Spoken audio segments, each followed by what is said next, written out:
మనం ఎరువులతోటి దిగుబడి పెంచుకుంటూ పోతున్నామని చెప్పి మనం అనుకుంటున్నాం.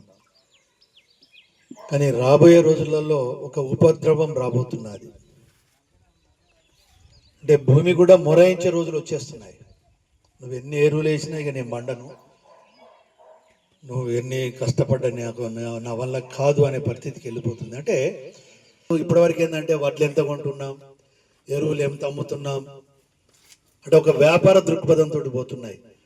అందులోంచి మొత్తము సింగిల్ విండోస్ కూడా నేను రివ్యూ చేసిన, మీరు చూసి ఉంటారు. పద్ధతులలో కూడా స్లోగా ఒకటేసారి మనం మొత్తం సేంద్రియ ఎరువులకు పోతామంటే కూడా కుదరదు. కనుక భూమిని మనం తిరిగి మన పాత భూమిగా మనం దాన్ని చేసుకోవాలి. దాని యొక్క భూమి బలాన్ని పెంచుకోవాలి అని అంటే తప్పకుండా అందరినీ కూడా నేను రిక్వెస్ట్ చేస్తున్నాను. మీ ఇంట్లో ఇప్పుడు నాగళ్ళు కట్టమంటే ఎవరు కట్టరు, కానీ ఆవులను బర్రెలను అయితే పెంచండి. ప్రతి ఇంట్లో దానికి కావాల్సిన మార్కెటింగ్ వ్యవస్థను కూడా అభివృద్ధి చేస్తున్నాను నేను.